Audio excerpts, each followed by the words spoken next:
Assalamualaikum warahmatullahi wabarakatuh. Alhamdulillah, la hawla wa la quwwata illa billah, wassalatu wassalamu ala rasulillah Muhammad ibn Abdillah. Ali Imran 112. A'udzu billahi minasyaitonir rajim. Bismillahirrahmanirrahim.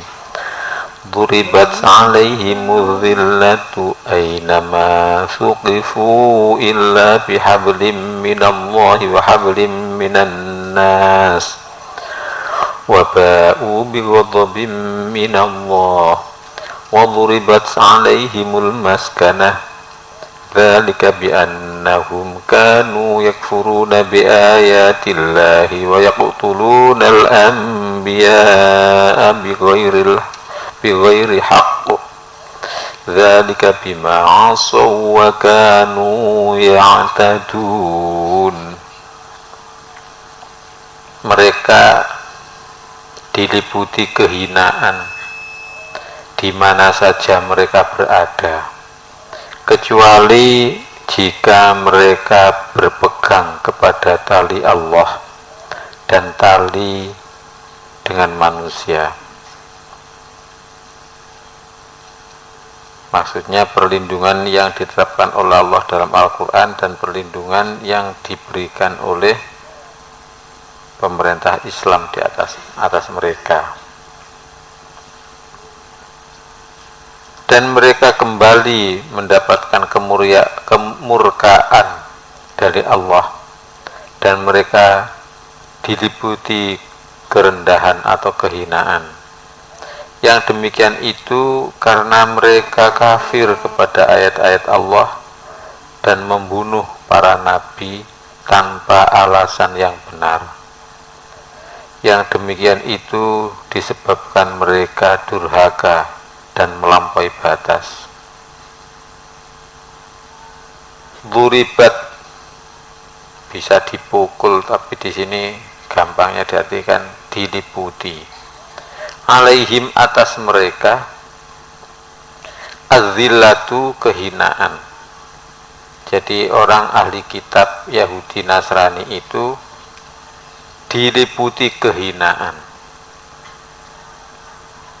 Kita hindari memiliki sifat Yahudi Nasrani yang menyebabkan diliputi kehinaan di mana saja. Apa ulangi, duribat alaihimudz zillatu aynama thuqifu, dimanapun mereka dijumpai. Atau kita takut ancaman Allah, yaitu ditimpa kehinaan di mana saja. Bagaimana orang Yahudi dan Nasrani, orang ahli kitab. Jadi kalau Allah SWT mengancam, maka itu adalah untuk kita. Ancaman untuk kita jika kita berbuat sesuatu yang diancamkan.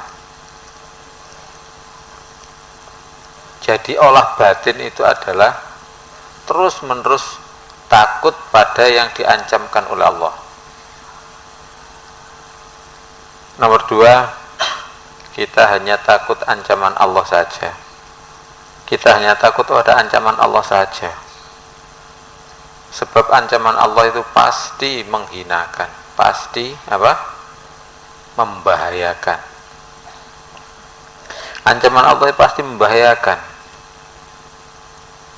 Makanya ngaji seperti ini kita adalah dalam rangka memperkokoh takut ancaman Allah. Kita sholat agar memperkokoh takutnya kepada ancaman Allah. Mondok di pesantren agar takut pada ancaman Allah. Itu aja. Duribat 'alaihimudz zillatu aynama thuqifu. Mereka ditimpa kehinaan dimanapun juga mereka dijumpai. Makanya kita takut pada ancaman Allah.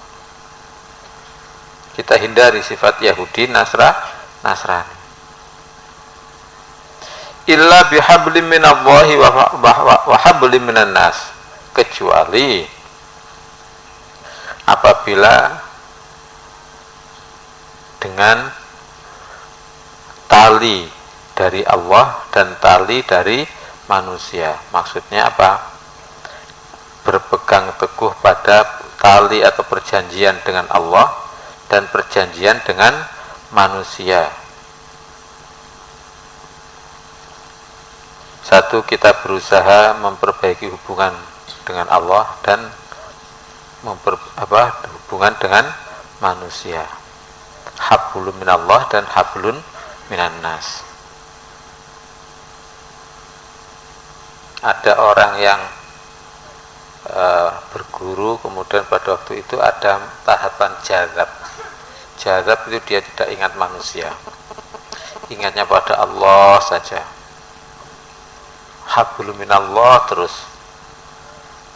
jadi ingatnya pada Allah terus, itu namanya hablum minallah. Apakah hablum minallah itu aja yang bagus? Oh enggak, ya hablum minallah juga hablun minan nas, harus berhubungan dengan manusia karena kita masih di dunia. Hanya hablum minallah itu, hubungan dengan Allah itu adalah menghidupi atau menyebar kepada hablum minan nas. Kalau hablum minallah itu terus saja. Kemudian hablum minan nas tidak mesti. Sebab manusia itu ada yang suka air putih, ada yang suka es, ada yang suka apalagi kopi dan sebagainya. Maka kita hablum minan nas adalah sesuai dengan kondisinya.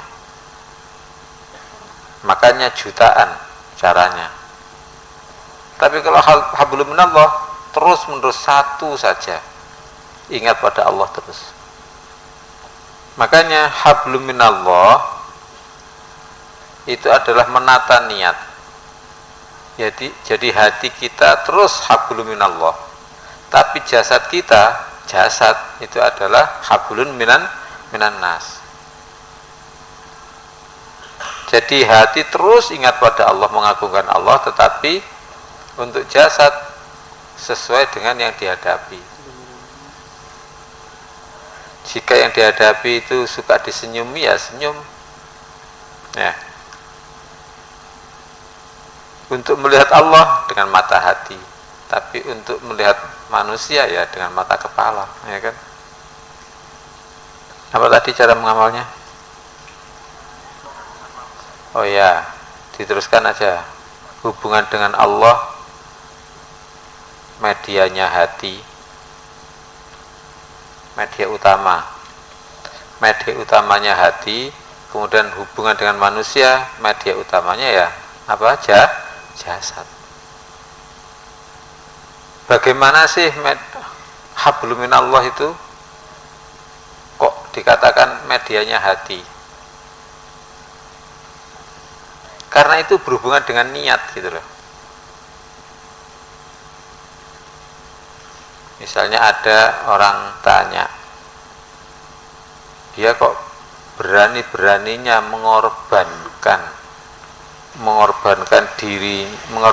dirinya untuk orang lain.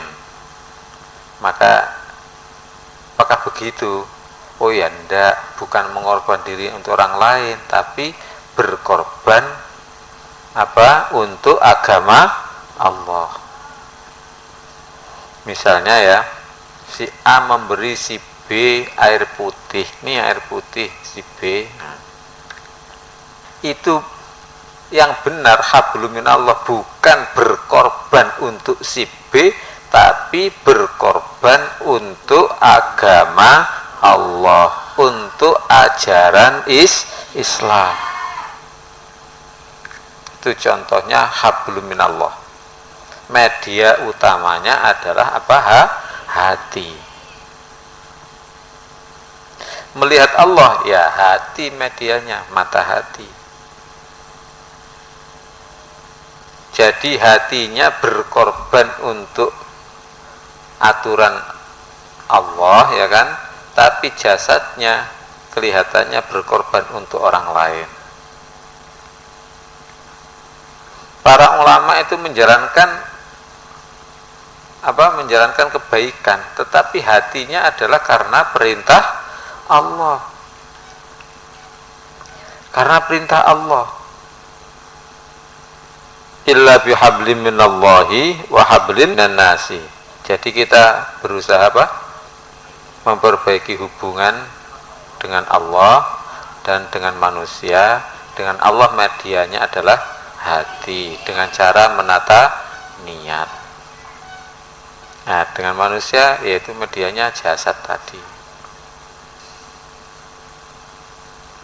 Seorang guru rela berkorban demi kepentingan muridnya, rela berkorban agar muridnya pinter, misalnya rela berkorban. Jika begitu saja memang dapat sanjungan dari muridnya. Itu pun jika muridnya menyanjung. Kalau muridnya mentung ya lain lagi ya. Jika guru berkorban mengajar pada murid karena perintah Allah, perjuangan agama Allah, disitulah hablum minallah hatinya, ya kan? Dan hablum minan nas adalah perbuatannya. Paham? Jadi antara hablum minallah dan hablum minan nas tidak bisa dipisahkan, bisa dibedakan. Bisa dibedakan, tidak bisa dipisahkan. Inilah yang kita tata hubungan dengan Allah, yaitu nata niat terus menerus. Jika berkorban karena agar muridnya pinter, ya sudah, dapat itu aja. Jika berkorban karena perintah Allah berjuang, maka itu namanya berbuat baik dalam rangka hubungan dengan Allah. Padahal amalnya berhubungan dengan manusia. Seorang menyembelih hewan korban, ya, niatnya ikhlas menjalankan perintah Allah, tapi kan dagingnya tidak sampai pada Allah, kan, ya kan, bulunya tidak sampai pada Allah, darahnya pun tidak ada yang sampai pada Allah, tetapi yang sampai pada Allah adalah niat dalam hati, takwa yang ada di dalam hati. Kalau begitu diteruskan, ya, antara hablum minallah, hubungan dengan Allah, dan hubungan manusia bisa dibedakan, tidak bisa dipisahkan. Kamu kuliah niatnya agar dapat kerja, ya sudah, itu hablum minan nas saja. Kalau kamu diterima di kerja, ya berarti dapat untung. Kalau tidak ada yang terima, ya sudah, itu aja. Makanya rugi besar. Kuliah niati adalah berjuang di jalan Allah agar bisa paham Al-Quran, kemudian mengajarkan Al-Quran. Karena Allah, kalau tidak mau berhubungan baik dengan Allah dan manusia, maka maka ditimpa kehinaan. Waba'u bighadabi minallah, dan mereka kembali dengan murka dari Allah. Murka itu marah dari Allah. Kita berusaha takut ancaman kemurkaan dari Allah dengan cara memperbaiki hubungan dengan Allah dan dengan manusia. Kita takut ancaman Allah berupa kemurkaan dengan cara berhubungan baik dengan Allah dan dengan manusia. Berhubungan dengan Allah bagaimana? Selalu menata niat. Kamu kuliah sampai doktor misalnya, tapi niatnya atau tidak punya niat, ya pokoknya kuliah sampai doktor gitu aja, ya sudah, tidak dapat apa-apa. Tapi kalau kamu niatnya untuk berdakwah, untuk mengagungkan agama Allah, nah, untuk menjaga nama baik lembaganya Allah atau lembaga perjuangan, maka dianggap berjuang. Urusan lulus atau tidak lulus yang jelas sudah ditulis berjuang. Mati masuk surga, diampuni semua dosa. Sudah itu aja. Terus tata niat, berarti hubungan dengan Allah terus menerus menata niat.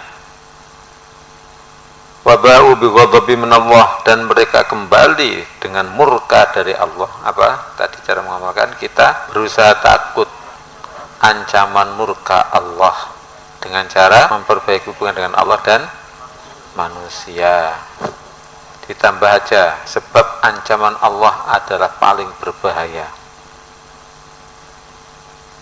Kalau sudah dimurkai oleh Allah jadi apa?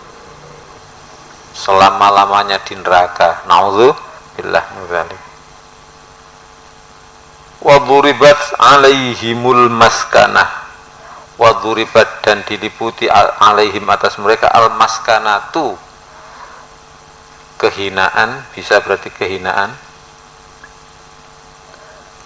atau kerendahan.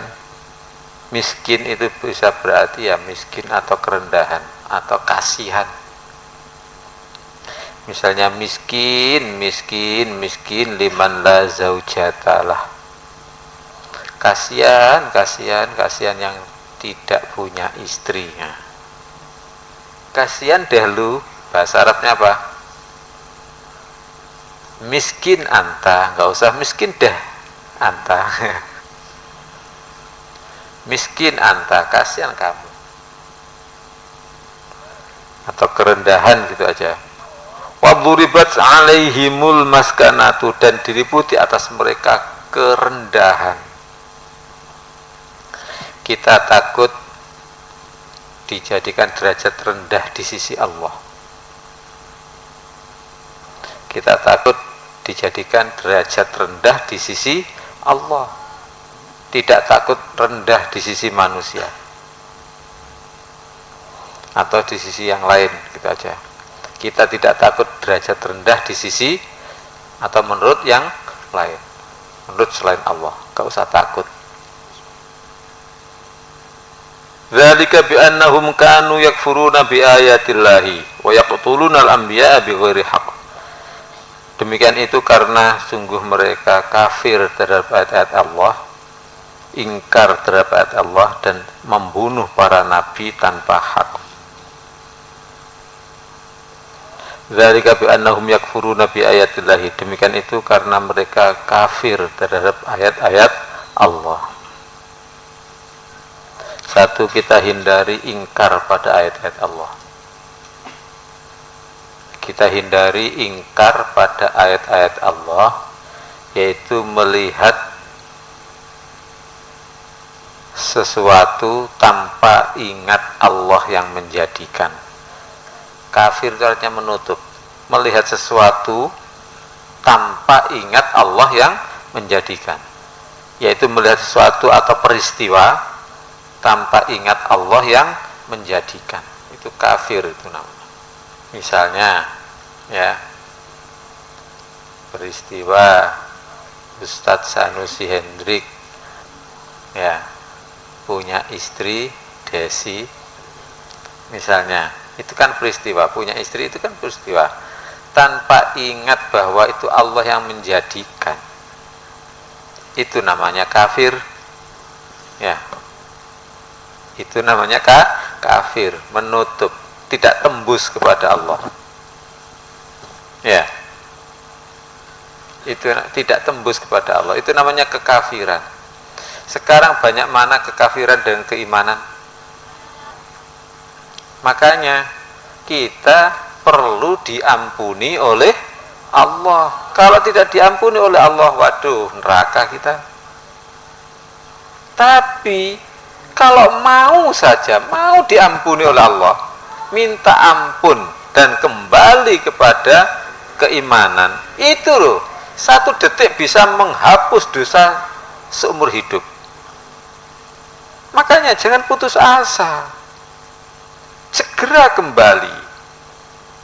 Jangan putus asa. Waduh, dosa saya sudah banyak, enak mati saja, segera saya mati, sudah nggak di dunia lagi, nggak menambah dosa-dosa, sebab di dunia menambah dosa. Lo keliru itu. Di dunia itu tempatnya tobat. Kalau sudah habis masa dunia, nggak ada waktu tobat lagi.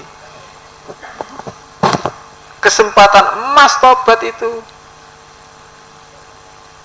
Seumur hidup itu keliru terus, ternyata 1 detik 2 detik tobat diampuni semuanya dosa. Allahumma amin. Tapi ya jangan ngomong saya tak berbuat jelek seumur hidup, nanti mau mati tobat ya. Jangan ngomong begitu. Pada yang putri sering disampaikan Abah bahwa surganya orang perempuan terutama sudah punya suami itu sangat mudah. Nah, tapi banyak yang tidak mau. Bagaimana itu? Ya suruh tobat, diajak tobat. Walaupun seumur hidup itu berbuat salah terus, tapi sesekali dia tobat ya. Sesekali dia tobat, walaupun hanya 1 jam 2 jam atau 1 detik 2 detik, bisa-bisa diampuni semuanya. Tapi ada tandanya diampuni. Apa? Benar-benar menyesal dan tidak akan mengulangi lagi. Itu namanya taubatan nasuha. Saya belum bisa taubatan nasuha ya. Sudah menyesal, mengulangi lagi, menyesal, mengulangi lagi, menyesal, mengulangi lagi. Ya sudah, pokoknya menyesal lagi gitu aja. Nah, dan tidak mau mengulangi lagi. Nggak usah takut-takut, tak bunuh diri saja. Tambah langsung. Yadkhulunan nar bighairi hisab. Ya. Masuk neraka tanpa dihisab. Gampang. Walaupun kamu kemarin lusa berbuat dosa, Allah Maha Pengampun kok. Ya tobatlah, menyesallah. Apa tadi? Dzalika bi annahum kanu yakfuruna bi ayatillahi, karena selalu ingkar pada ayat-ayat Allah. Satu apa? Ingkar pada ayat-ayat Allah. Kita hindari ingkar pada ayat Allah, yaitu melihat sesuatu atau peristiwa tidak ingat Allah yang menciptakan. Yang menciptakan kamu, Drik, ya Allah. Yang memberikan kamu bapakmu itu ya Allah, ya kan? Yang memberi mertua kamu ya Allah. Gak bisa dipungkiri, walaupun sudah misalnya kamu mengatakan memang gara-gara memang begini, sudahlah. Kamu di sini itu siapa yang gerakkan ke sini? Allah. Istrimu yang menggerakkan hatinya ke sini siapa? Allah juga, ya kan? Terus kok nggak selegende? Misalnya kamu digerakkan ke sini 10 tahun yang lalu, baru istrimu digerakkan ke sini sekarang, kan nggak ketemu, ya kan? Loh itu loh, disuruh ingat pada Allah saja kok ya sulit. Kadang-kadang ngomong ini kira gara-gara jadi istrinya Mas Hendrik ndak enak saya. Ya dosa besar itu, namanya kafir itu, kekafiran ya. Kita hindari kita hindari kekafiran karena ancaman sangat berat. Apa ancamannya? Yaitu diliputi kehinaan, diliputi kemiskinan. Nauzubillah min dzalik. Wa yaqtulunal anbiya'a bighairi haqqin, dan mereka membunuh para nabi dengan tanpa hak. Kita hindari sifat Yahudi Nasrani yang membunuh nabi-nabi apa? Membunuh para nabi atau upaya membunuh nabi, ya, dikiaskan dengan nabi adalah menghujat ulama. Gini aja, dikiaskan dengan membunuh adalah menghujat dan dikiaskan dengan nabi adalah ulama. Jadi hubungan dengan Allah itu jelek itu, kemudian hubungan dengan manusia yang utama adalah ulama atau nabi, itu jangan dihujat. Ya, orang jelek aja jangan dihujat. Wa yaqtulunal anbiya bi ghairi haqqin, dan mereka membunuh para nabi tanpa hak. Yaitu kita hindari apa?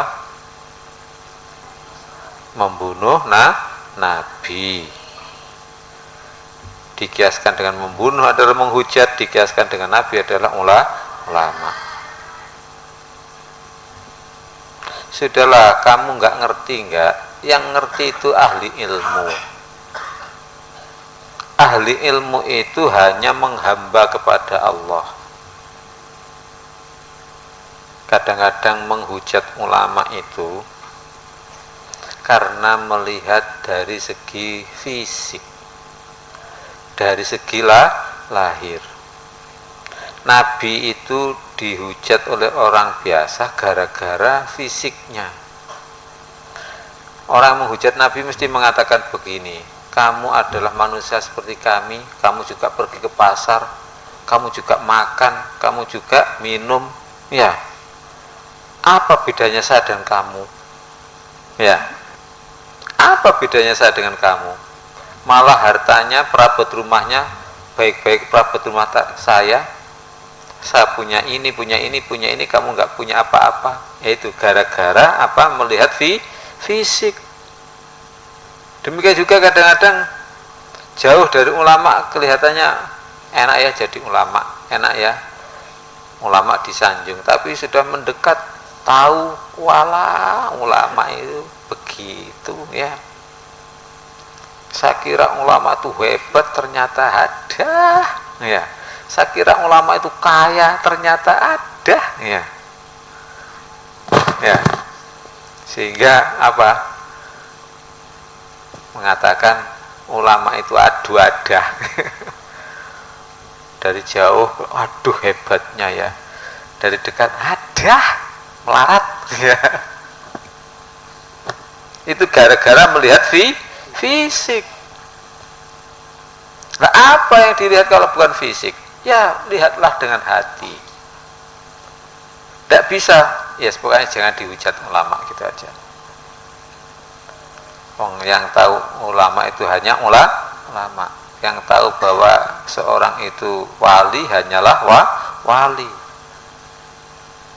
Repotnya di situ. Dzalika bima asaw wa kanu ya'tadun. Demikian itu karena apa? Mereka selalu durhaka, maksiat, dan mereka selalu bermusuhan atau selalu melampaui batas. Dzalika bima asaw. Demikian itu karena mereka apa? Maksiat. Tadi belum ya itu ya. Nomor 1 apa? Membunuh nabi. Kemudian kita nomor 2, kita takut ancaman membunuh nabi atau menghujat ulama yang sangat berat.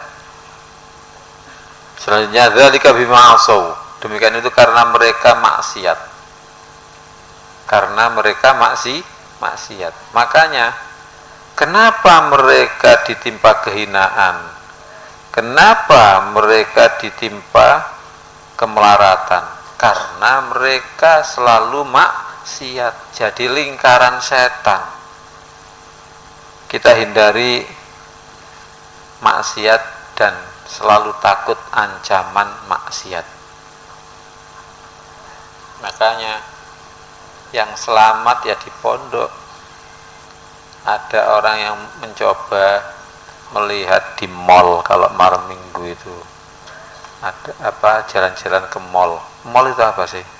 Hah? Mall Yanto gitu lah. Ya ke toko. Di situ ada perempuan-perempuan jalan-jalan, tidak menutup aurat. Kadang-kadang apa? memang sengaja maksiat, auratnya tidak ditutup dan sebagainya dan sebagainya. Begitu itu apa enggak neraka? Oh pasti neraka. Sedetik pun begitu neraka, apalagi berdetik-detik. Kalau tidak tobat ya sudah neraka. Kalau tidak diampuni. Sementara ada yang melihat ada di sini wiritan istighosah, walaupun tidak masuk dalam hati, kan masih lebih baik di sini, ya kan? Ya. Makanya mudah-mudahan atau berdoalah mudah-mudahan seperti ini ya, yang sudah dijamin surganya seperti ini terus sampai benar-benar menuju surga, benar-benar masuk surga. Wa kanu ya'tadun, dan mereka melampaui batas. Kita hindari melampaui batas, yaitu meninggalkan keimanan. Jadi ini permasalahan yang tadi diancam itu adalah kafir terhadap ayat-ayat Allah, membunuh para nabi, atau dikiaskan adalah menghujat ulama. Apa ulama itu? Ulama adalah yakin dunia ringan, kecil dan hina, yakin atau selalu ingat akhirat berat, agung dan selamanya. Ulama yakin dunia ringan, kecil dan hina. Ulama yakin dunia ringan, kecil dan hina, yakin akhirat berat, agung dan selamanya, yakin akhirat berat, agung dan selamanya. Ulama bagaikan rasul, ulama gantikan rasul, ulama bagaikan rasul, ulama gantikan rasul, ulama bimbingan Tuhan di jalan kebenaran, ulama bimbingan Tuhan di jalan kebenaran, ulama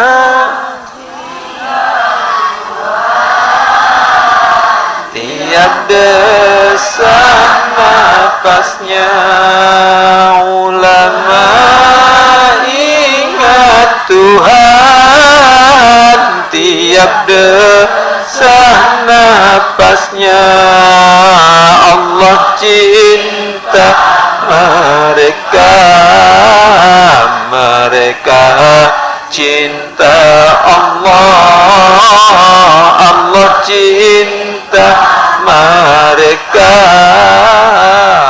mereka cinta Allah.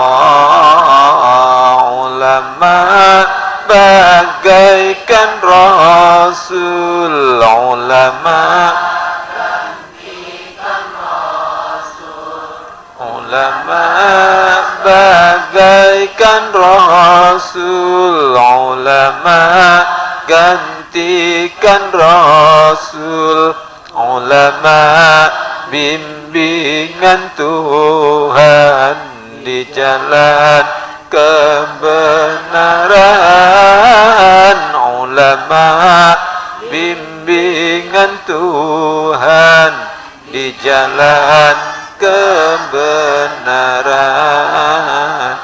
duduk dengan ulama, duduk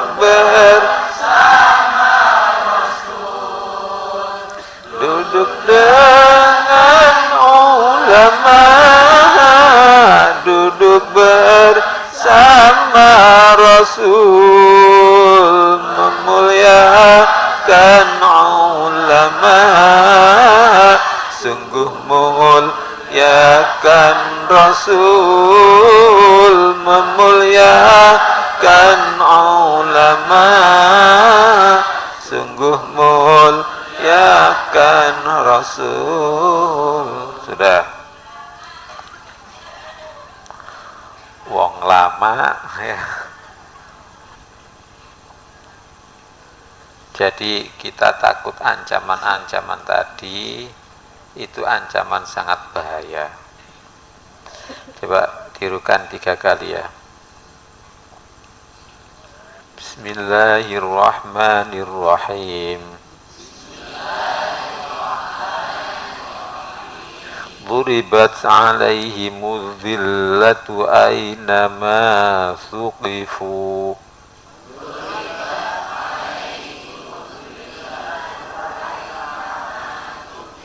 Sudah 1 kali aja. Illa bihablim minallahi wa hablim minan nas.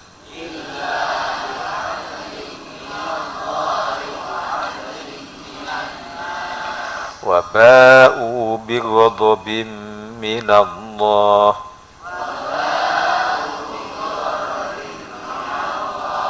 Wa duribat alaihimul maskanah. Dzalika bi annahum kanu yakfuruna bi ayatillah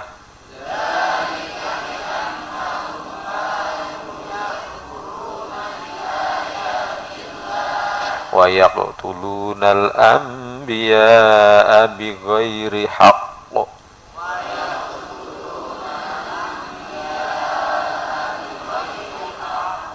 Dzalika bima 'asaw wa kanu ya'tadun.